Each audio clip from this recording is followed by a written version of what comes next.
हार्दिक स्वागत अभिनंदन है। मैं निवेदन करूंगा माननीय मुख्यमंत्री श्री योगी आदित्यनाथ जी से वे माननीय प्रधानमंत्री महोदय का इस अवसर पर यहां स्वागत अभिनंदन करें। उन्हें मां दुर्गा की कांच की एक अनूठी प्रतिमा भेंट करके, देवियों सज्जनों, आप जानते हैं ये नवरात्रों का पावन अवसर है, इसीलिए कांच से निर्मित सुंदर नक्काशी वाली मां दुर्गा की प्रतिमा मुख्यमंत्री महोदय भेंट कर रहे हैं प्रधानमंत्री महोदय को। आप सबके करतल ध्वनि के साथ फिरोजाबाद के हमारे शिल्पियों ने अपने हाथों से गढ़ा है मां दुर्गा का ये प्रतिरूप। अभिनंदन वंदन महोदय आपका। और अब मैं अनुरोध करूंगा माननीय मुख्यमंत्री श्री योगी आदित्यनाथ जी से वे इस अवसर पर स्वागत संबोधन के लिए पधारें। माननीय मुख्यमंत्री महोदय।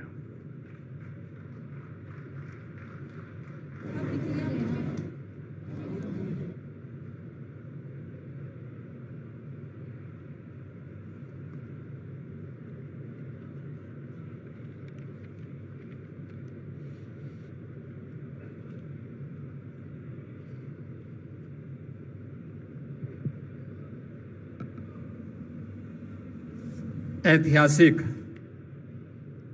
नेक्स्ट जनरेशन जीएसटी रिफॉर्म्स लागू करने के पश्चात प्रथम उत्तर प्रदेश आगमन पर दुनिया के सबसे लोकप्रिय राजनेता और देश के यशस्वी प्रधानमंत्री परम आदरणीय श्री नरेंद्र मोदी जी का मैं उत्तर प्रदेश के नागरिकों की ओर से हृदय से स्वागत करता हूं, अभिनंदन करता हूं।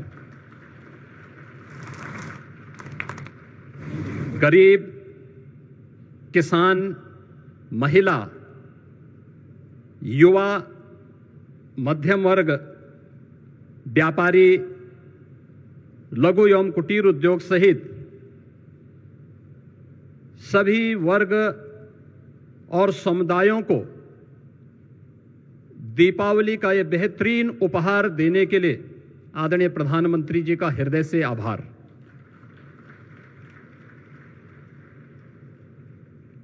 अपैरल और टेक्सटाइल, लेदर उत्पाद,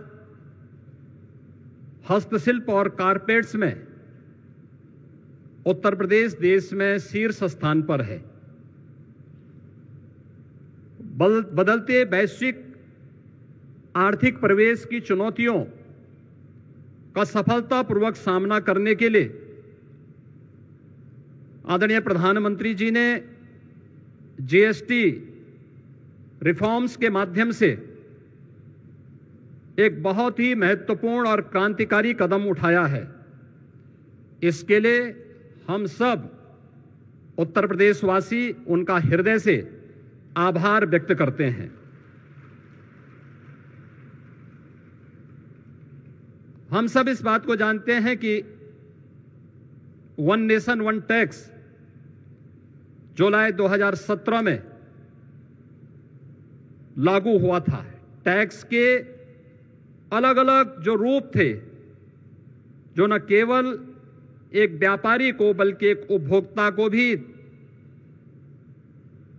न केवल परेशान करते थे बल्कि भारी उलझन में डालते थे। 2017 में उठाए गए उन कदमों के उपरांत उस समय जो 4 स्लैब्स थे, उनमें मुख्य रूप से 2 स्लैब्स ही अब इस नई सुधार के अंदर जीएसटी रिफॉर्म के माध्यम से हम सबको देखने को मिलेंगे। और इसमें न केवल अर्थव्यवस्था को मजबूती मिलेगी, पिछले 4 दिनों के अंदर हम लोगों ने इस बात का एहसास किया है कि मार्केट में एक नई जीवंतता देखने को मिली है। उपभोक्ता तेजी के साथ बाजार की ओर रुख किया है। क्या गरीब, क्या किसान, क्या श्रमिक, क्या व्यापारी, हर एक तबके को जैसे एक नया जीवन दान मिला है और इससे व्यापक पैमाने पर रोजगार के सृजन के साथ साथ उत्तर प्रदेश जैसे राज्य के लिए ओडीओपी सेक्टर के हमारे उद्यमियों को तो एक प्रकार का ये नया जीवनदान प्राप्त हुआ है। मैं इसके लिए हृदय से आदरणीय प्रधानमंत्री जी का उत्तर प्रदेश के अपने सभी नागरिकों की ओर से, यहां के उद्यमियों की ओर से हृदय से आभार व्यक्त करते हुए आज के इस यूपी इंटरनेशनल ट्रेड शो के उद्घाटन के अवसर पर वे यहां पर पधारे हैं। इस अवसर पर मैं हृदय से स्वागत और अभिनंदन करता हूं। आज अंत्योदय के प्रणेता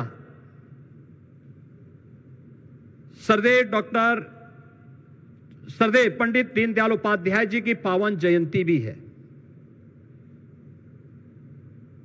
उन्होंने अंतिम पायदान पर बैठे हुए व्यक्ति के बारे में आज से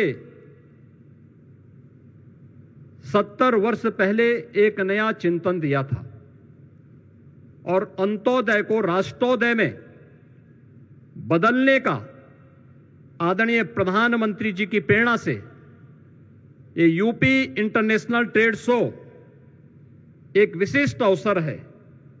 ये विशिष्ट अवसर केवल एक ट्रेड शो का नहीं बल्कि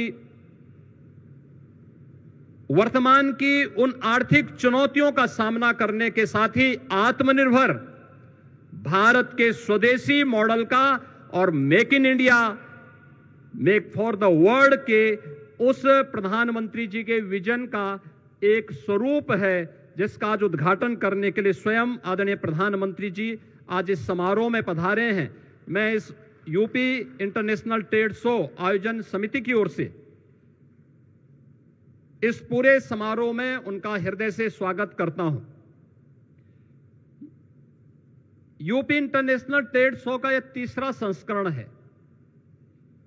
और मुझे बताते हुए प्रसन्नता है कि इस समारोह में 80 देशों के 550 से अधिक बायर्स भी भाग ले रहे हैं और इसमें 2250 से अधिक एग्जीबिटर्स उत्तर प्रदेश के सभी 75 जनपदों से सहभागी बनकर के ब्रांड यूपी का उत्सव पिछले 8-8.5 वर्ष में आदरणीय प्रधानमंत्री जी के मार्गदर्शन में उत्तर प्रदेश में आई औद्योगिक क्रांति, परंपरागत उद्यम को फिर से दिया गया जीवनदान, उत्तर प्रदेश की समृद्ध सांस्कृतिक विरासत और सामाजिक विविधता को भी यह ट्रेड शो यहां पर प्रतिबिंबित कर रहा है। उत्तर प्रदेश राज्य को देश और दुनिया के सामने शोकेस करने का यह एक बेहतरीन प्लेटफॉर्म हम सबको प्राप्त हुआ है। इसमें जो प्रधानमंत्री जी ने आज से 10 वर्ष पहले देश के युवाओं के लिए कहा था कि भारत के युवा को अब जॉब सीकर नहीं बल्कि जॉब क्रिएटर बनना होगा, उनकी स्टार्टअप की योजना, प्रधानमंत्री स्टैंडअप की योजना,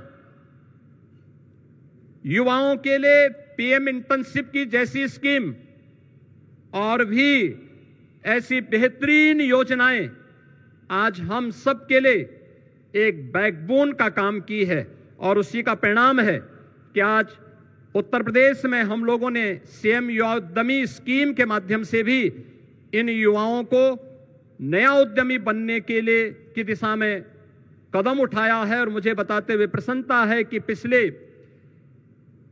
1 वर्ष से भी कम समय में यानी 24 जनवरी को उत्तर प्रदेश स्थापना दिवस के अवसर पर हम लोगों ने इस स्कीम को लागू किया था और अब तक 90,000 से अधिक युवा उद्यमी उत्तर प्रदेश के अंदर इस स्कीम का लाभ ले चुके हैं। अंतिम उद्यम पंक्ति में खड़े अंतिम हुनरमंद कारीगर और हस्तशिल्पी के उत्थान के लिए अत्यंत संवेदनशील आदरणीय प्रधानमंत्री जी ने परंपरागत कारीगरों और हस्तशिल्पियों को पीएम विश्वकर्मा योजना उपहार में दी है। इसमें परंपरागत जो हमारे हस्तशिल्पी हैं, कारीगर हैं, उनका न केवल ट्रेनिंग दी जाती है बल्कि टूल किट के लिए एक पैकेज भी उन्हें उपलब्ध कराया जाता है। उन्हें राज्य सरकार की ओर से संचालित ओडीओपी और विश्वकर्मा श्रम सम्मान जैसी योजनाओं के माध्यम से भी उनकी ट्रेनिंग और उन्हें टूल किट वितरण करते हुए 4 लाख से अधिक ऐसे हस्तशिल्पी और कारीगरों को अब तक यहां पर ट्रेनिंग दे करके वोकल फॉर लोकल मंत्र को, स्वदेशी का एक संकल्प दे करके हुनरमंद कारीगरों को भी एक नया बाजार उपलब्ध करवाने का यह एक प्लेटफॉर्म बना है। मुझे बताते हुए प्रसन्नता है कि आज उत्तर प्रदेश में 77 जीआई उत्पाद के साथ ही उत्तर प्रदेश देश का शीर्ष जीआई कैपिटल बना है। इस वर्ष हम लोगों ने 75 नए उत्पादों को जीआई टैग प्राप्त करने के लिए आवेदन हम करने जा रहे हैं। इस प्रकार प्रदेश अपने हजारों वर्षों की उस विरासत को, जो एक धरोहर के रूप में उत्तर प्रदेश में मौजूद थी, उसे सजाने, संवारने और उसका संरक्षण करने का कार्य हम इसके माध्यम से आगे करने जा रहे हैं। और यहां पर जो हमारे स्टॉल्स लगे हुए हैं, इनमें 60 से अधिक जीआई टैग स्टॉल भी इस पूरे कार्यक्रम के दौरान हम सबको यहां पर देखने को मिलेंगे।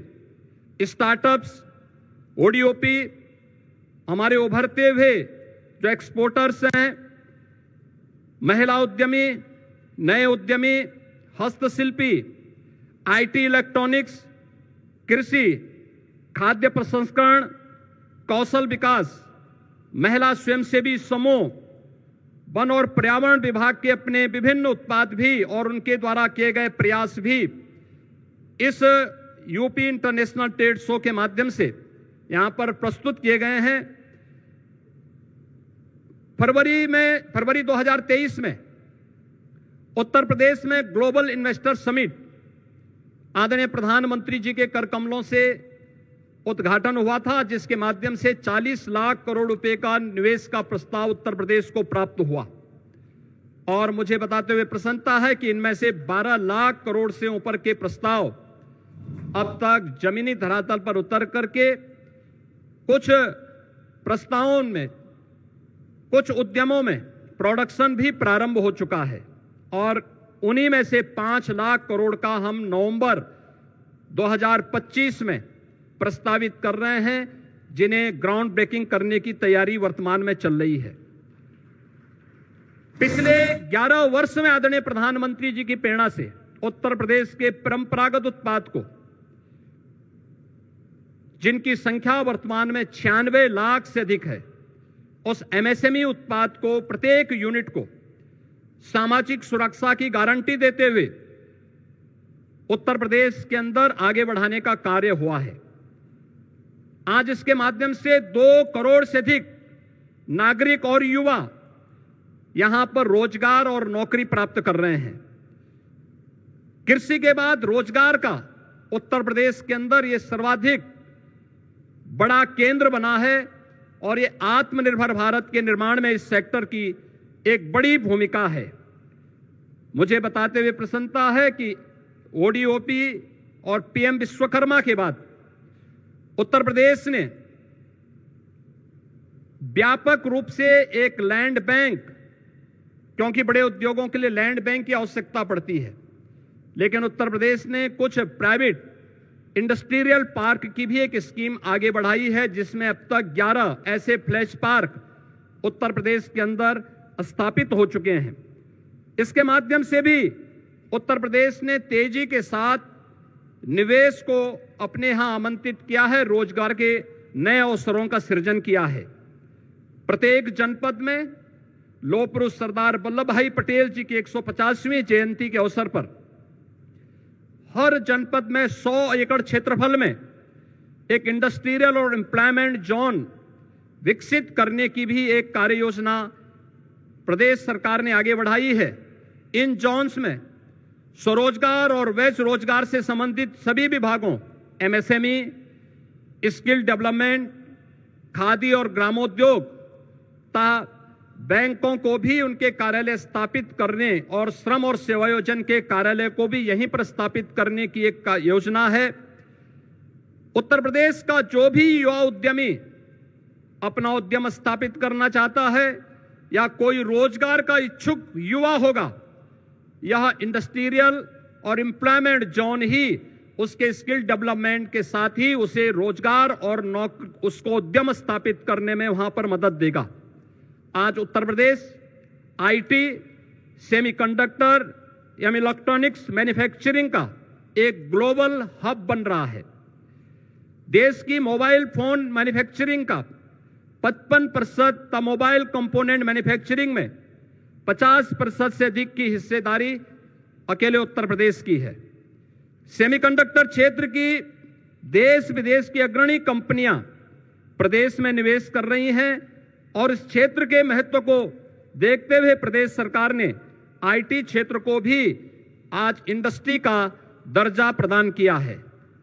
आज उत्तर प्रदेश में आदरणीय प्रधानमंत्री जी की प्रेरणा से रोड, एयर, रेल और वाटर कनेक्टिविटी में यह एक अग्रणी स्थान में आया है। प्रदेश में निवेश का एक आकर्षक डेस्टिनेशन बना है और प्रदेश में कानून व्यवस्था की चुस्त दुरुस्त स्थिति है।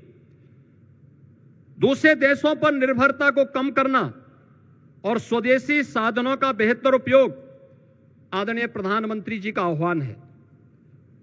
आत्मनिर्भर और विकसित भारत के लिए industry, academic institutions, research and development centre सहित समाज के सभी अंगों का समेकित रूप से मिलकर के कार्य करना होगा और ये ट्रेड शो उसके लिए एक बेहतरीन मंच बनकर के उभरा है। मैं आज के इस अवसर पर आदरणीय प्रधानमंत्री जी का जो मार्गदर्शन और नेतृत्व हम सबको प्राप्त हो रहा है,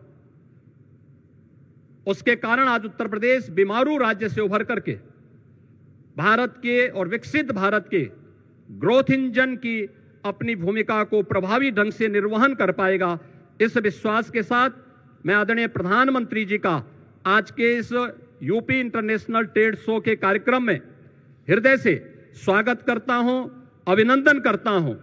इस अवसर पर समारोह में पधारे उत्तर प्रदेश सरकार के मंत्रिमंडल के मेरे सहयोगीगण, एमएसएमई मंत्री श्री राकेश सचान जी, औद्योगिक विकास के मंत्री श्री नंदगोपाल गुप्ता नंदी जी, जल शक्ति मंत्री श्री स्वतंत्र देव सिंह जी, प्रदेश में पशुधन मंत्री श्री धर्मपाल सिंह जी, महिला और बाल विकास विभाग की मंत्री श्रीमती बेबी रानी मौर्य जी, प्रदेश के ऊर्जा और नगर विकास के मंत्री श्री ए.के. शर्मा जी, मत्स्य मंत्री डॉक्टर संजय निषाद जी, परिवहन राज्य मंत्री श्री दयाशंकर सिंह जी, प्रदेश के व्यवसायिक और कौशल विकास के मंत्री श्री कपिल देव अग्रवाल जी, समाज कल्याण मंत्री श्री असीम अरुण जी, लोक निर्माण के विभाग के राज्य मंत्री श्री ब्रजेश सिंह जी, माननीय सांसद श्री महेश शर्मा जी, माननीय सांसद श्री सुरेंद्र नागर जी समेत आज यहां पर विभिन्न देशों के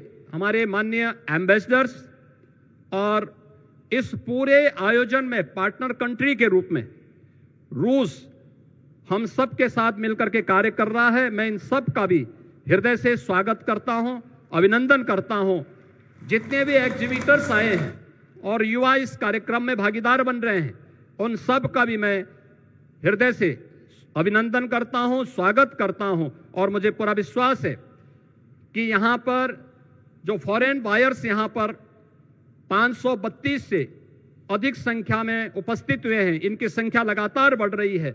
यह नए भारत के, नए उत्तर प्रदेश के रूप में और विकसित भारत के विकसित उत्तर प्रदेश की भूमिका को आगे बढ़ाने में निर्णायक साबित होगा। आप सबका मैं हृदय से अभिनंदन करते हुए अपनी वाणी को विराम देता हूं। धन्यवाद। जय हिंद।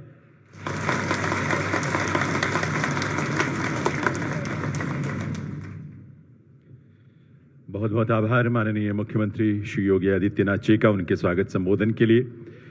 देवीय सज्जनों, माननीय प्रधानमंत्री महोदय के विजन और माननीय मुख्यमंत्री महोदय के नेतृत्व में उत्तर प्रदेश अभूतपूर्व बदलाव का साक्षी बना है।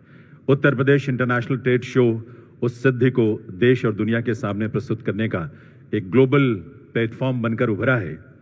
Uttar Pradesh international trade show की इस सारगर्भित यात्रा पर आधारित एक शॉर्ट फिल्म हमने तैयार की है आपके अवलोकनार्थ। आइए देखते हैं ये film. Under the guidance of our visionary Prime Minister Narendra Modi, new Uttar Pradesh of New India is emerging as a $1 trillion economy.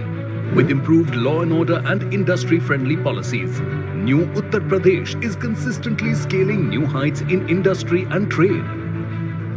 आज भारत में सोशल, फिजिकल और डिजिटल इंफ्रास्ट्रक्चर पर जो काम हुआ उसका बड़ा लाभ यूपी को भी मिला है। In line with our inspirational Prime Minister's vocal for local vision and under the dynamic leadership of Chief Minister Yogi Adityanath, Uttar Pradesh International Trade Show has emerged as a true symbol of comprehensive business growth. In its first edition, Uttar Pradesh International Trade Show boosted the morale of entrepreneurs, attracting over 70,000 buyers and more than 3 lakh visitors. The immense success of the second edition gave local products access to the international market, showcasing the potential of Uttar Pradesh on a global stage. To add a new chapter to the huge success of the first and second editions, the third edition of the Uttar Pradesh International Trade Show is being held in Greater Noida from 25th to 29th September 2025. प्रधानमंत्री मोदी जी के संकल्प के अनुसार विकसित भारत के सपने को साकार करने का जो लक्ष्य उन्होंने हमें दिया है, उस लक्ष्य को प्राप्त करने में उत्तर प्रदेश अपनी भूमिका का निर्वहन करेगा। The third edition of UPITS will witness participation from business houses across India and abroad, with Russia joining as the partner country this year. Featuring over 2,400 exhibitors, more than 1,25,000 B2B visitors, over 4,50,000 B2C visitors, and insightful knowledge sessions, this mega event is set to chart a new course. At this Global Trade Mahakumbh, the world will experience the trade, tradition, and transformation of new Uttar Pradesh, along with a unique glimpse of its art and culture. Join us and be a part of the third Global Trade Mahakumbh of New Uttar Pradesh and take your business to global heights. Uttar Pradesh International Trade Show. Ultimate sourcing begins here.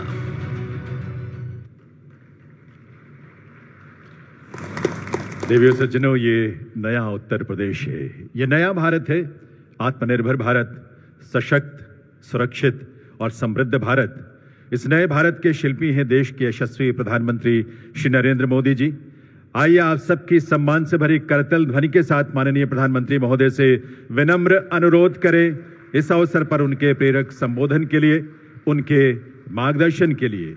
माननीय प्रधानमंत्री महोदय।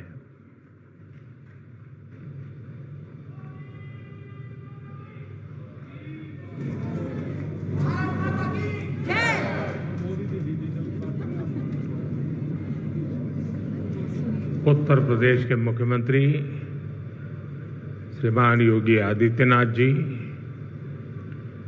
UP सरकार के मंत्रीगण, UP Bhajpa के अध्यक्ष भूपेंद्र चौधरी जी, उद्योग जगत के सभी साथी, अन्य महानुभाव, देवी और सज्जनों, यूपी इंटरनेशनल ट्रेड शो में आए सभी ट्रेडर्स, इन्वेस्टर्स, एंटरप्रेन्योर्स और नौजवान साथियों का मैं हृदय से बहुत बहुत अभिनंदन करता हूं।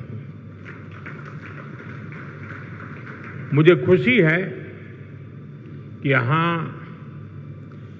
2200 से अधिक एग्जीबिटर्स अपने प्रोडक्ट्स और सर्विसेज का प्रदर्शन कर रहे हैं। इस बार ट्रेड शो का कंट्री पार्टनर रूस है, यानी इस ट्रेड शो में हम एक टाइम टेस्टेड पार्टनरशिप को और भी मजबूत कर रहे हैं। मैं मुख्यमंत्री योगी जी को, सरकार के अन्य सभी साथियों को स्टेक होल्डर्स को इस आयोजन के लिए बहुत बहुत बधाई देता हूं। साथियों, आज हम सभी के मार्गदर्शक पंडित दीनदयाल उपाध्याय जी की जयंती है। दीनदयाल जी ने हमें अंत्योदय की राह दिखाई थी। अंत्योदय यानी जो सबसे आखिर में है उसका उदय। गरीब से गरीब तक विकास पहुंचे और हर भेदभाव समाप्त हो, यही अंत्योदय है। और अंत्योदय में ही सामाजिक न्याय की मजबूती रही हुई है। और आज विकास का यही मॉडल भारत दुनिया को दे रहा है। साथियों, मैं आपको एक उदाहरण दूंगा। आज विश्व में हमारे फिनटेक सेक्टर की बहुत चर्चा है। इस फिनटेक सेक्टर की सबसे खास बात यह है कि इसने समावेशी विकास को, इंक्लूसिव डेवलपमेंट को बहुत ताकत दी है, बढ़ावा दिया है। भारत ने ऐसे ओपन प्लेटफॉर्म बनाए जो सबको साथ लेकर चलते हैं। यूपीआई, आधार, डिजी लॉकर, ओएनडीसी, ये हर किसी को मौका दे रहे हैं। यानी platform for all, progress for all. आज भारत में इसका असर हर जगह दिखाई देता है। मॉल में शॉपिंग करने वाला भी यूपीआई इस्तेमाल करता है और सड़क पर चाय बेचने वाला भी यूपीआई का इस्तेमाल करता है। फॉर्मल क्रेडिट जो कभी सिर्फ बड़ी कंपनियों को मिलता था, वही अब पीएम स्वनिधि से रेहड़ी ठेले वालों तक पहुंचता है। साथियों, ऐसे ही गवर्नमेंट ई मार्केटप्लेस यानी जैम है। एक समय था, अब सरकार को कोई सामान बेचना और बड़े प्लेयर्स के बस की बात, उन्हीं के कब्जे में था एक प्रकार से। लेकिन आज जैम पोर्टल से करीब 25 लाख सेलर्स और सर्विस प्रोवाइडर्स उससे जुड़े हुए हैं और सरकार को सप्लाई का काम कर रहे हैं। ये छोटे छोटे ट्रेडर्स हैं, उद्यमी हैं, दुकानदार हैं, जो भारत सरकार की जरूरत के हिसाब से वो सीधे अपना सामान भारत सरकार को बेच रहे हैं और भारत सरकार खरीद रही है।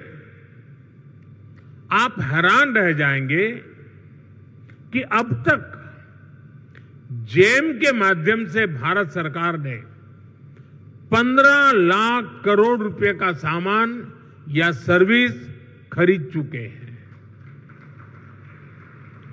इस पोर्टल पर करीब करीब 7 लाख करोड़ रुपए का सामान हमारे एमएसएमई, लघु उद्योगों से खरीदा गया है। पहले की सरकारों में ये सोचना भी असंभव था, लेकिन आज देश के दूर सुदूर कोने में जो एक छोटा सा दुकानदार है, वो भी जैम पोर्टल पर अपना सामान बेच रहा है। और यही तो सच्चे अर्थ में अंत्योदय है। यही विकास का आधार है। साथियों, आज भारत 2047 तक विकसित होने के लक्ष्य की ओर आगे बढ़ रहा है। दुनिया में हो रही डिसरप्शन और अनसर्टेनिटी के बावजूद भारत की ग्रोथ आकर्षक है। डिसरप्शन हमें भटकाते नहीं, लेकिन हम उस परिस्थिति में से नई डायरेक्शन खोजते हैं, नई डायरेक्शन का मौका ढूंढते हैं। इसलिए इन डिसरप्शन के बीच आज भारत आने वाले दशकों की नींव मजबूत कर रहा है और इसमें भी हमारा संकल्प है, हमारा मंत्र है आत्मनिर्भर भारत। दूसरों पर निर्भर होने से ज्यादा व्यवस्था कोई और हो ही नहीं सकती। बदलती हुई दुनिया में जो देश जितना ज्यादा दूसरों पर निर्भर रहेगा, उसकी ग्रोथ उतनी ही कॉम्प्रोमाइज रहने वाली है। और इसलिए भारत जैसे देश को किसी पर निर्भर रहना अब मंजूर नहीं है। इसलिए भारत को आत्मनिर्भर बनाना ही होगा। हर वो प्रोडक्ट जो हम भारत में बना सकते हैं, वो हमें भारत में ही बनाना है। आज यहां मेरे सामने इतनी बड़ी संख्या में उद्यमी हैं, ट्रेडर्स हैं, एंटरप्रेन्योर्स हैं। आप इस आत्मनिर्भर भारत अभियान के बहुत बड़े स्टेक होल्डर्स हैं। मेरा आज आपसे आग्रह है, अपना बिजनेस मॉडल ऐसा बनाइए जो आत्मनिर्भर भारत को मजबूती देता हो। साथियों, आप सभी जानते हैं आज सरकार मेक इन इंडिया पर, मैन्युफैक्चरिंग पर कितना बल दे रही है। हम चिप से शिप तक भारत में बनाना चाहते हैं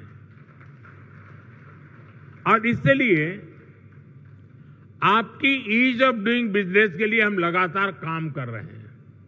सरकार ने 40,000 से ज्यादा कंप्लायंस खत्म किए हैं।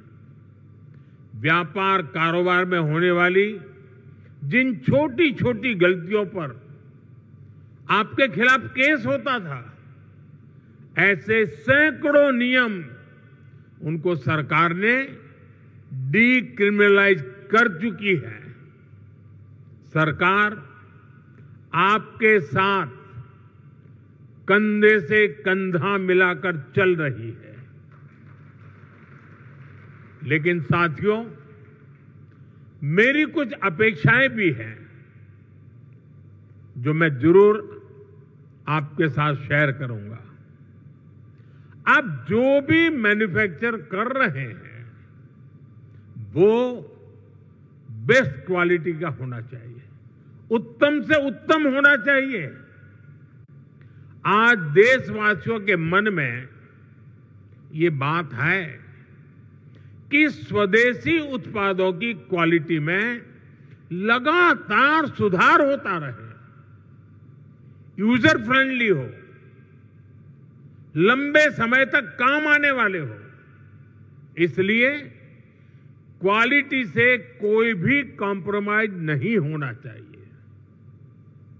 आज देश का हर नागरिक स्वदेशी से जुड़ रहा है, वो स्वदेशी खरीदना चाहता है। गर्व से कहो ये स्वदेशी है। इस भावना को आज हम चारों तरफ अनुभव कर रहे हैं। हमारे ट्रेडर्स को भी इस मंत्र को अपनाना है। जो भारत में उपलब्ध है उसे ही प्राथमिकता देनी है। साथियों, एक अहम विषय रिसर्च का है। हमें रिसर्च में इन्वेस्टमेंट बढ़ाना है, कई गुना बढ़ाना है। इनोवेशन के बिना दुनिया ठहर जाती है, व्यापार भी ठहर जाता है, जिंदगी भी ठहर जाती है। और सरकार ने इसके लिए जरूरी कदम उठाए हैं। अब रिसर्च में प्राइवेट इन्वेस्टमेंट के लिए सबको आगे आना ही होगा। ये समय की मांग है। हमें स्वदेशी रिसर्च का, स्वदेशी डिजाइन और डेवलपमेंट का पूरा इकोसिस्टम बनाना है। साथियों, इन्वेस्टमेंट के लिए हमारा उत्तर प्रदेश भी अद्भुत संभावनाओं से भरा हुआ है। बीते कुछ वर्षों में यूपी में कनेक्टिविटी की जो क्रांति हुई है, उसने लॉजिस्टिक कॉस्ट को बहुत कम कर दिया है। यूपी देश में सबसे ज्यादा एक्सप्रेस वे वाला प्रदेश बन चुका है। यूपी देश के सबसे अधिक इंटरनेशनल एयरपोर्ट वाला प्रदेश है। ये देश के 2 बड़े डेडिकेटेड फ्रेट कॉरिडोर का हब है। हेरिटेज टूरिज्म में भी यूपी नंबर 1 है। नमामि गंगे जैसे अभियानों ने यूपी को क्रूज टूरिज्म के लिए उसके मैप पर ला करके अपना स्थान बना दिया है। वन डिस्ट्रिक्ट वन प्रोडक्ट ने यूपी के अनेकों जिलों के प्रोडक्ट को इंटरनेशनल मार्केट में पहुंचा दिया है। और मुझे तो विदेशी मेहमानों से मिलना होता है, तो आजकल मुझे कोई क्या देना है बहुत ज्यादा सोचना नहीं पड़ता है। ये वन डिस्ट्रिक्ट वन प्रोडक्ट का कैटलॉग हमारी टीम देख लेती है, बस उसी में दुनिया भर के देश के लोगों को मैं दे देता हूं। साथियों, मैन्युफैक्चरिंग में भी यूपी नए रिकॉर्ड बना रहा है। अब जैसे इलेक्ट्रॉनिक्स और मोबाइल मैन्युफैक्चरिंग का सेक्टर है, बीते दशक में भारत इसमें दुनिया का दूसरा सबसे बड़ा प्रोड्यूसर बना है। और इसमें यूपी का रोल बहुत बड़ा है। आज पूरे भारत में जितने मोबाइल फोन बनते हैं, उसमें से लगभग 55% मोबाइल यहां उत्तर प्रदेश में बनते हैं।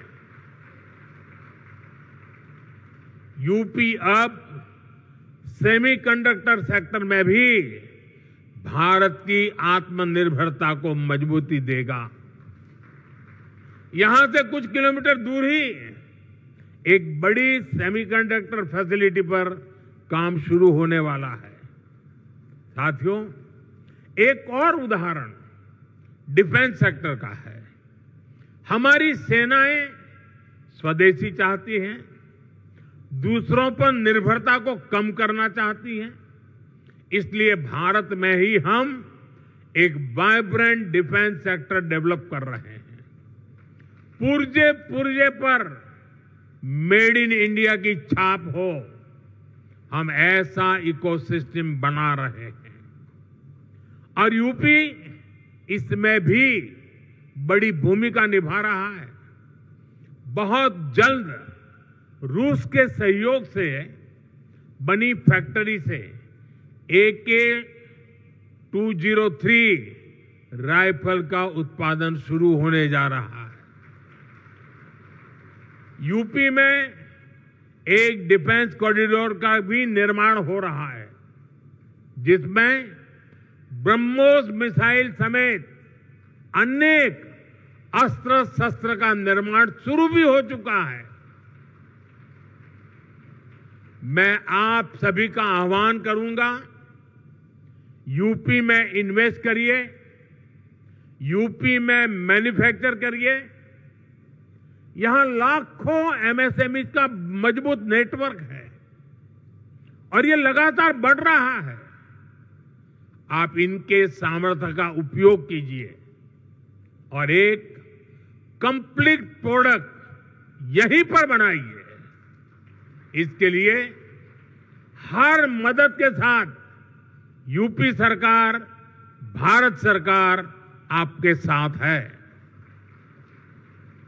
साथियों, आज भारत रिफॉर्म, परफॉर्म, ट्रांसफॉर्म के कमिटमेंट के साथ अपनी इंडस्ट्री, अपने ट्रेडर्स, अपने नागरिकों के साथ खड़ा है। अभी 3 दिन पहले ही नेक्स्ट जनरेशन जीएसटी रिफॉर्म्स लागू किए गए हैं।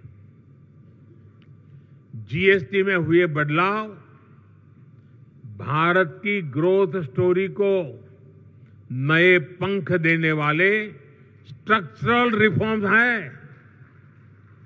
इन रिफॉर्म से जीएसटी रजिस्ट्रेशन आसान होगा, टैक्स डिस्प्यूट्स कम होंगे और एमएसएमईज को रिफंड भी तेजी से मिलेंगे। इससे हर सेक्टर को लाभ होगा। आप सभी ने जीएसटी से पहले और जीएसटी के बाद और अब तीसरा स्टेज है नेक्स्ट जनरेशन जीएसटी रिफॉर्म्स, यानी तीनों परिस्थितियों को अनुभव किया है। कितना बड़ा अंतर आया है, ये मैं कुछ उदाहरणों से आपके सभी के बीच रखना चाहूंगा। 2014 से पहले, यानी आपने मुझे काम दिया उसके पहले की बात कर रहा हूं। 2014 से पहले इतने सारे टैक्स थे, यानी एक प्रकार से टैक्स का जंजाल था और उसके कारण बिजनेस की कॉस्ट और परिवार का बजट दोनों ही कभी भी संतुलित नहीं हो पाते थे। उसे कंट्रोल करना मुश्किल था। 1000 रुपये की शर्ट पर, ये 2014 के पहले की बात कर रहा हूं, आपके पास पुराना बिल पड़ा हो तो निकाल दीजिए। 2014 के पहले 1000 रुपये की शर्ट पर 170 रुपये टैक्स लगता था, 170 रुपीज। साल 2017 में जब हम जीएसटी लाए तो आने के बाद पहले जीएसटी में 117 से कम होकर के 50 हो गया, यानी 1000 के शर्ट पर पहले 117 था, 2017 में जब हम जीएसटी लाए तो 50 हो गया। और अब 22 सितंबर को लागू हुए रेट्स के बाद 1000 रुपये के उसी शर्ट पर सिर्फ 35 रुपये टैक्स के रूप में देने होंगे। साथियों, 2014 में toothpaste, shampoo, hair oil, shaving cream, इन सभी पर अगर कोई 100 रुपया खर्च करता था तो इन पर 31 रुपये टैक्स देना पड़ता था। 100 रुपये पर 31, यानी 100 रुपये का बिल 131 रुपये का बनता था। ये 2014 के पहले की बात कर रहा हूं मैं। 2017 में जीएसटी आया तो 100 रुपये का यही सामान 118 रुपये का हो गया, 131 से कम होकर के 118, यानी हर 100 रुपये के बिल पर 13 रुपये सीधे बच गए। अब जीएसटी की अगली पीढ़ी में, यानी इस बार जो जीएसटी का रिफॉर्म हुआ है, ये सामान 100 रुपये पर 5 रुपया 105 रुपये का हो गया है।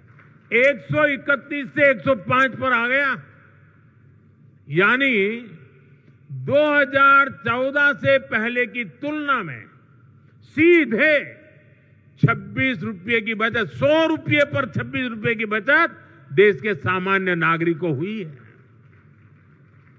इस उदाहरण से आज समझ सकते हैं कि एक सामान्य परिवार की हर महीने कितनी बचत हो रही है। अगर कोई परिवार अपने परिवार में जो भी आवश्यकता होती है साल भर का हिसाब लगा लें और मान लीजिए 2014 में अगर एक साल में वो 1 लाख रुपए की चीजें खरीदता था, अगर 1 लाख रुपए के आसपास उसने 2014 के पहले कुछ खरीद किया होगा तो उसे उस समय करीब 25,000 रुपया टैक्स देना पड़ता था। अगर साल भर में 1 लाख रुपया की चीजें उसने खरीदी तो 25,000 रुपया टैक्स था 2014 के पहले, मेरे आने से पहले। ये बयान बहादुर लोग आजकल बयान करते हैं ना, जरा उनको सुनाइए। लेकिन अब नेक्स्ट जनरेशन जीएसटी के बाद उसी परिवार को सालाना सिर्फ 25,000 से कम होकर के करीब 5-6 हजार रुपया तक टैक्स आ गया है।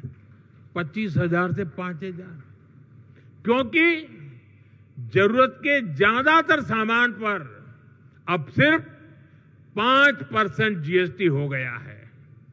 साथियों, हमारे यहां गांव की अर्थव्यवस्था में ट्रैक्टर की बड़ी भूमिका है। 2014 से पहले एक ट्रैक्टर खरीदने पर 70,000 रुपये 70,000 रुपये से अधिक टैक्स देना पड़ता था। ये 2014 से पहले 70,000, अब उसी ट्रैक्टर पर सिर्फ 30,000 रुपये का टैक्स लग रहा है। यानी किसान को सीधे एक ट्रैक्टर पर 40,000 रुपये से अधिक की बचत हो रही है। ऐसे ही 3 व्हीलर गरीब के लिए रोजगार का बहुत बड़ा माध्यम है।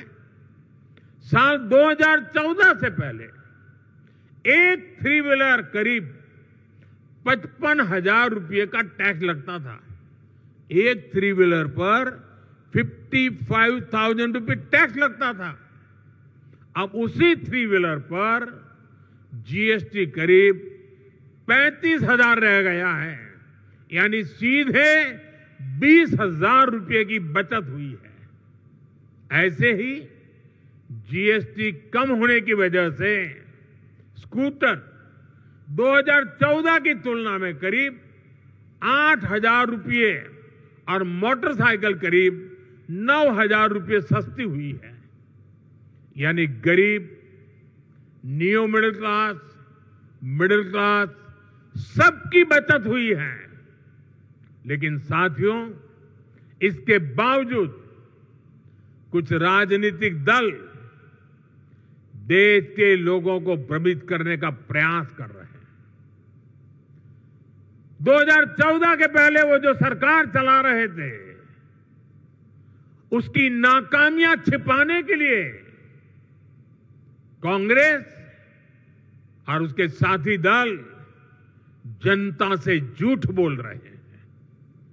सच्चाई ये है कि कांग्रेस सरकारों के समय टैक्स की लूट मची हुई थी और लूटे हुए धन में से भी लूट होती थी।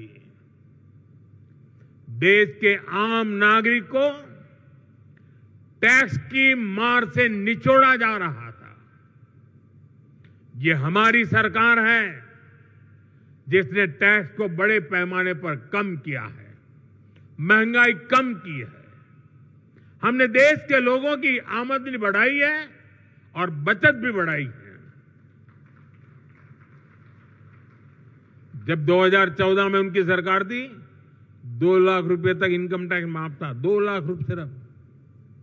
आज 12 लाख रुपए की इनकम को टैक्स फ्री करना और नए जीएसटी रिफॉर्म से ही इस साल देश के लोगों को 2.5 लाख करोड़ रुपए बचने जा रहे हैं। देशवासियों की जेब में 2.5 लाख करोड़ रुपया बचेगा। और इसलिए तो देश आज गर्व के साथ जीएसटी उत्सव मना रहा है, जीएसटी बचत उत्सव मना रहा है। और मैं आपको बताना चाहता हूं, हम यही नहीं रुकने वाले। 2017 में हम जीएसटी लाए, आर्थिक मजबूती का काम किया और 2025 में फिर से लाए, फिर आर्थिक मजबूती करेंगे और जैसे जैसे आर्थिक मजबूती होगी टैक्स का बोझ कम होता जाएगा।